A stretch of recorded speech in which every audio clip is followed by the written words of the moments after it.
The iron beast of the Union Pacific hissed to a stop at Frontier Station, Wyoming Territory, throwing clouds of black smoke into the clear November sky. Annabelle Rose pressed her face to the grimy train window one last time, staring at the barren land that would soon be her new world. Her gloved fingers gripped the handle of a battered leather case, the sum of everything she owned. 3 months earlier, she had answered an advertisement in the St. Louis Gazette. The note had been short and practical. Respectable rancher seeks companionship. Must be willing to work. Past circumstances not questioned. There had been no promises of love or comfort, only survival. And that was enough for Annabelle. Frontier Station. End of the line for some folks. The conductor shouted. Annabelle rose, smoothing the wrinkles from her faded gray dress. The other passengers avoided her as they had for the entire journey. Whispers had followed her since Kansas City, low, curious voices hidden behind newspapers. She ignored them, keeping her chin high as she stepped down onto the wooden platform. The cold hit her first, sharp and clean, biting through her gloves. Her breath came out in white clouds. Then she saw him.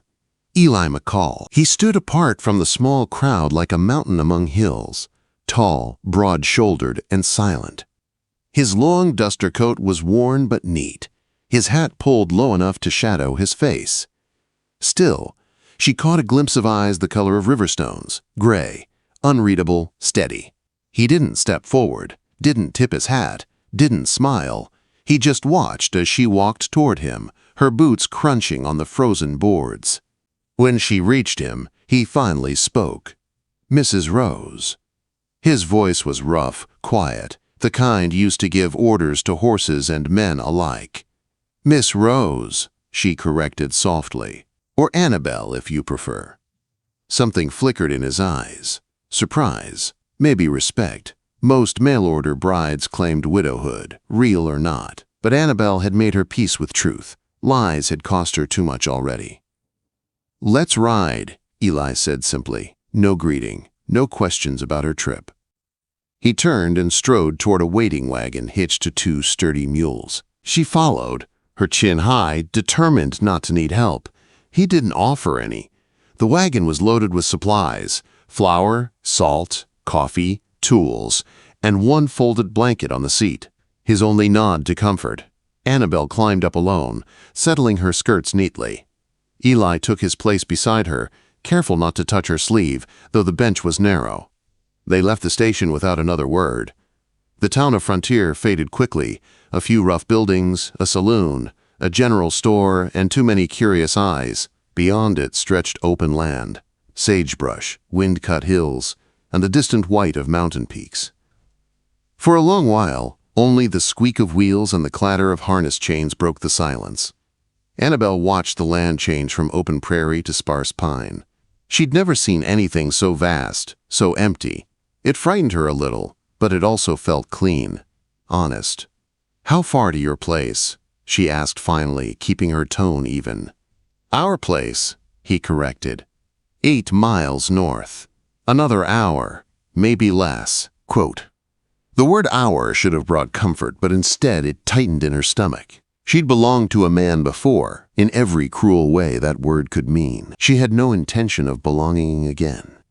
The road turned rougher, winding through darkening pines. The sky, sharp blue at noon, was now streaked with gold and gray as the sun sank behind the peaks. At last, they came upon a small clearing, and there it was. A log cabin, walls silvered with age, smoke curling from its chimney.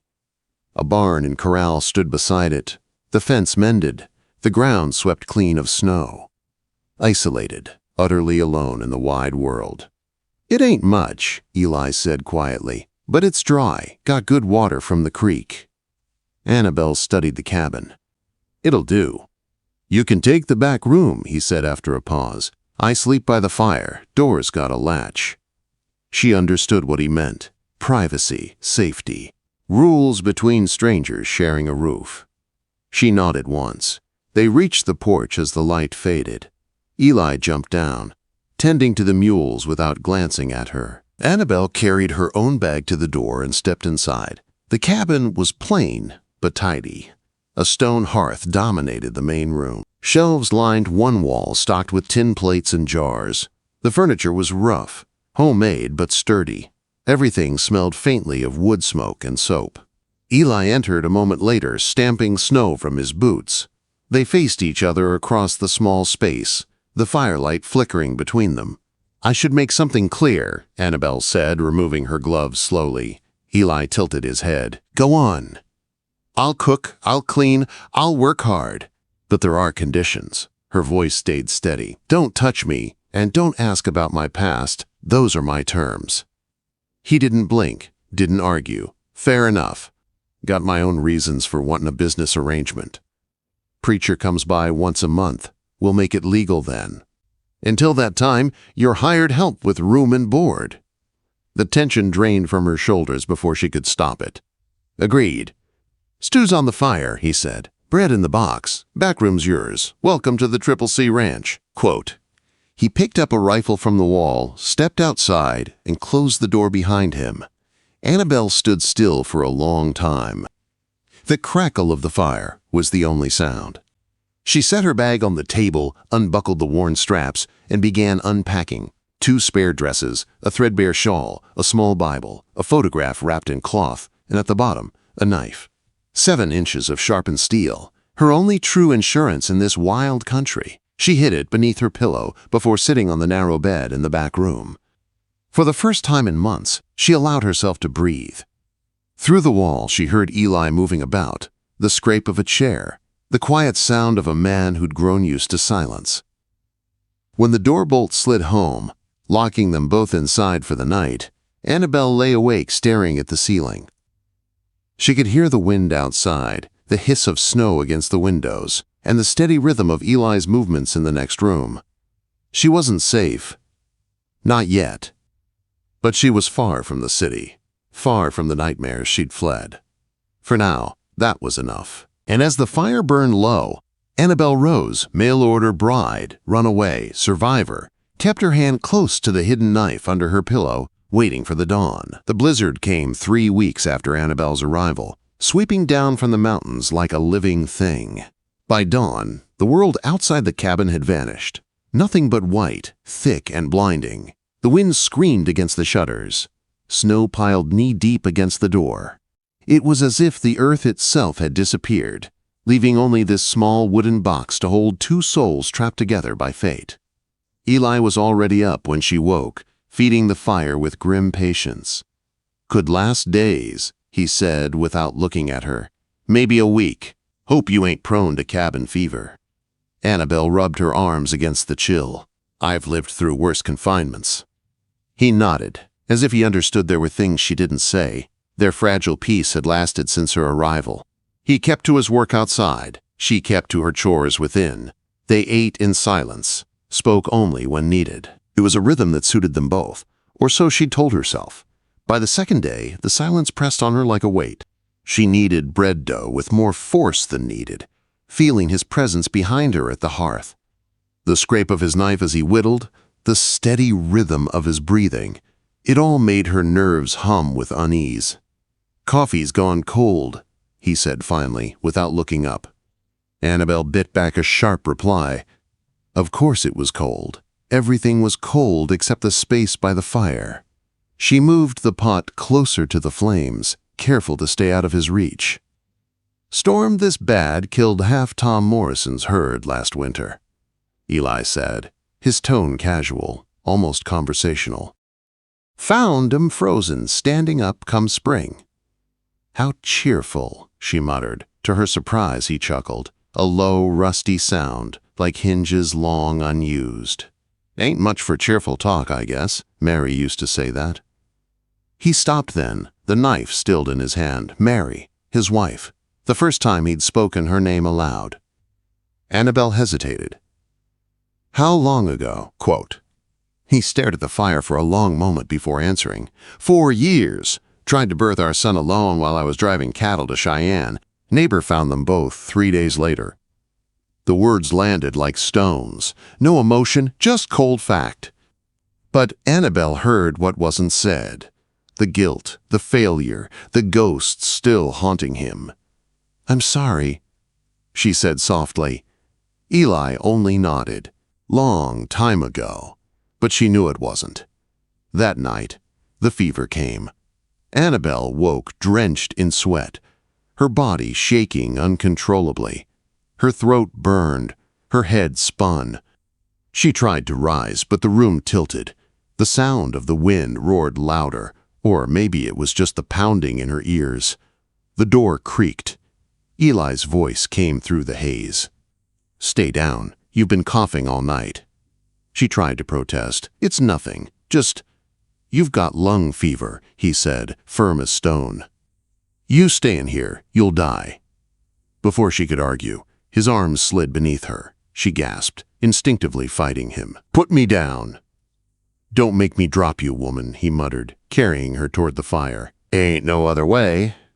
He set her down on his own bed, quilts and all, and stepped back as if afraid she'd shatter. "I'll make willow bark tea. Brings the fever down." Annabelle lay trembling, the heat of the fire stinging her chilled skin. Her vision blurred, and the sounds of the room drifted in and out. She heard his boots moving, the clatter of pots, the low curse when he burned his hand. Then a rough hand pressed a cool cloth to her forehead. "Please," she whispered. "I'll be fine in the back room." "You'll be dead in the back room," he said quietly. "Now hush." The fever worsened through the night. Annabelle drifted in and out of strange dreams, flashes of St. Louis, a man's shadow over her bed, her own screams caught in her throat. Somewhere through it all came Eli's voice, calm and steady. "You're safe. Just breathe. You're safe." Sometimes she felt his hand on her shoulder, careful not to touch bare skin, only through the quilts. Sometimes she woke gasping, certain she was drowning, and he was there, helping her sit up, murmuring nonsense just to keep her tethered to the present. "You'll be fine," he kept saying. "Just breathe. Storm's breaking. You'll be fine." Once, in her fevered haze, she heard herself whisper, "Touch me and I'll leave." He didn't flinch. "Then go," he said softly. "But not tonight." Those quiet words broke something open inside her. For the first time in years, Annabelle cried. Real, shaking sobs that racked her thin frame. Eli said nothing, only kept his patient vigil as she wept herself into sleep. When dawn came, the fever had broken. Pale light filtered through the frost on the windows. Annabelle woke weak but alive. Eli still sat in the chair beside her, his eyes ringed with exhaustion, his clothes rumpled. "You stayed," she said hoarsely. He stretched stiffly. "Said I would." "Why?" He looked at her then, gray eyes softer than she'd ever seen. "What else was I supposed to do? Let you freeze?" But she knew. Somewhere in that endless night, something had shifted. The distance between them wasn't so wide anymore. Over the next few days, she recovered slowly. Eli took over the cooking, fumbling at first, then improving. She teased him one morning as he burned the Johnny cakes. "You always cook like this?" quote. "When needed," he shrugged. "Man lives alone long enough, he learns, or starves." "Your wife must have been a good cook." The words slipped out before she could stop them. He paused. "She was. Would have laughed herself silly to see me at her stove." They shared a quiet smile, small but real. By the fifth day, Annabelle managed to stand without swooning. When she tried to return to her room that night, Eli stopped her. "Fire's warmer here. Stay until you're full well." She hesitated but obeyed. That night, the storm finally eased, the wind softening to a sigh. She lay awake, watching the firelight dance across the rough-hewn ceiling. "I wasn't always what I am now," she said suddenly. Eli stirred in the chair but didn't speak. "Before, I had a husband, proper husband, church wedding, flowers, a white dress." She swallowed hard. "He was charming, successful. Everyone said how lucky I was." Eli's eyes met hers across the firelight, quiet and steady. "And?" The charm wore off quick once the church doors closed. Her voice turned brittle. "He had a temper and a taste for cruelty." Eli said nothing, letting her speak at her own pace. One night he came home drunk, said he was putting me out come morning. I disagreed. Silence filled the room, thick as the winter air. Good, Eli said finally. Just one word, but it held no judgment, only understanding. She looked at him, searching his face. You're not afraid of me, a woman who killed her husband? He poked the fire with a stick, his tone even. Had a horse once, beautiful but mean. Man before me ruined her with whip and spur. Everyone said put her down. Took me 6 months, but she came around. Best horse I ever owned, loyal to the bone. I'm not a horse, Eli. No, he agreed quietly, but you're not what he made you either. The words sank deep into her heart. For the first time, she wondered if she could be something other than broken. Outside, the storm clouds drifted away, revealing a cold, clear sky full of stars. Inside, Annabelle Rose sat in the glow of the fire, her hands trembling not from fear, but from the first fragile warmth of trust. Spring came late to the Wyoming mountains, but when it did, it painted the land with color. Snow melted in rushing creeks, and the air filled with the scent of pine and thawing earth. For the first time in months, Annabelle felt sunlight on her face without shivering. She stood behind the cabin, watching Eli dig a patch of soil. "What are you doing?" she asked, wiping her hands on her apron. "Garden," he said, planting the shovel into the dirt. "Started it last fall. Figured whoever came might want something pretty to look at." He stepped aside, revealing a small space lined with rocks and fence posts. The soil was rich and dark, and in one corner, crocuses were already blooming, tiny bursts of purple and gold pushing through the last snow. Annabelle's throat tightened. "You did this?" Quote. Eli shrugged. Seemed right. Place needed color. Quote. She knelt, brushing her fingers over the flowers. They were fragile and brave, blooming in cold earth that shouldn't have allowed life. "For me?" "For you, if you stay," he said softly. The words hung between them. 3 months had passed since she'd arrived. In that time, they'd shared storms, silence, and secrets. But no promises. Not yet. "I don't know how to garden," she admitted. "I'll teach you," he said, smiling faintly. "Seeds don't care what came before. They just grow." They worked side by side that morning, his big hands gentle with the seed packets, his voice patient as he explained about soil and sun. Annabelle found peace in the rhythm of digging and planting, in the quiet way Eli spoke only when needed. At midday they sat in the grass, sharing cold biscuits and coffee. Annabelle studied his profile, the weathered face, the streaks of gray at his temples, the steady calm of a man who'd learned to endure. "Why did you put that advertisement in the paper?" she asked. He didn't answer right away. "Because silence started talking. Back," he said finally. "After Mary died, I thought I wanted to be alone. Turns out, loneliness is its own kind of death." Annabelle understood. She looked at the mountains rising behind their home and whispered, "I was dying too, before I came here." He met her eyes. "Then maybe we both got a second chance." The weeks that followed were easier. The garden began to sprout. Buttercup, Eli's mare, grew heavy with foal. Annabelle's laughter, soft, hesitant at first, became part of the cabin's sound again. She even caught Eli smiling more than once, though never for long. Then came the day of the argument. She was outside, practicing her aim with the rifle Eli had taught her to use. Her shots were wild at first, missing the cans lined on the fence post. Eli appeared from the barn, leaning on the fence. "Elbow higher," he said. "You're fighting the weight instead of letting it rest." He stepped closer, showing her how to brace the stock against her shoulder. His hand brushed her sleeve, and for the first time, she didn't flinch. The next shot rang true, the can flying from the post. "Better," he said approvingly. Annabelle lowered the rifle, breathing hard. "A woman alone needs to protect herself." "You're not alone," he said quietly. She turned to him, something sharp in her voice. "Aren't I? You sleep by the fire. You barely look at me unless I'm cooking or mending. You keep your distance like I might bite." His jaw tightened. "You said not to touch you." "I'm keeping my word." "There's distance, and then there's walls," she shot back. He stepped closer, frustration in his voice. I ever give you reason to fear me? No. Then why do you look at me like I might turn into a monster? Annabelle's heart pounded. Because that's what happens. Men start gentle, then show their true face. I learned that lesson too well to forget it. I'm not him, Eli said firmly. Not any of them. When are you going to see that? When I can afford to be wrong, she said. And I can't.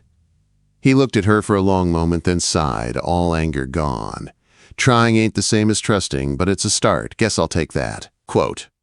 He walked away, heading for the barn, leaving her standing there with tears stinging her eyes.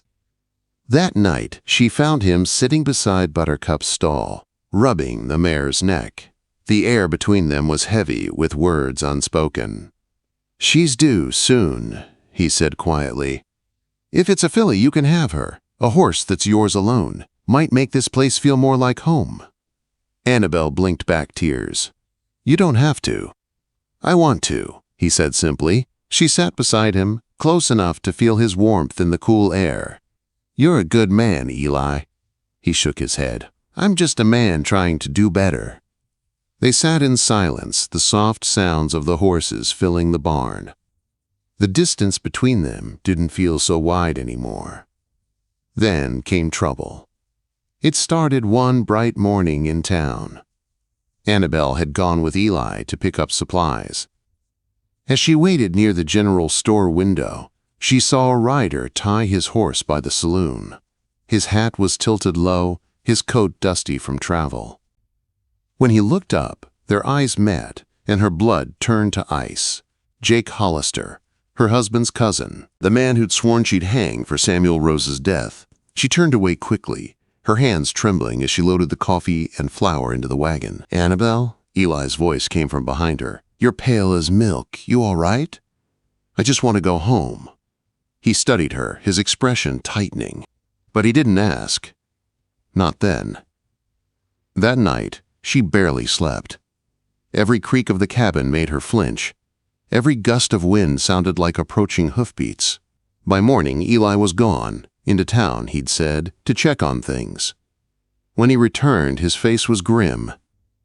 His name's Jake Hollister, he said, setting his rifle by the door. Been asking questions about a woman named Rose. Tall, dark hair. St. Louis. Annabelle sank into a chair, her knees weak. He found me. Who is he? My husband's cousin. He promised to make me pay. Eli's gray eyes hardened. Then he'll have to go through me. 3 days later, Hollister came to the cabin. He dismounted slow, smiling up at her as she stood in the doorway. Hello, Belle, he drawled. Been a long time. Quote.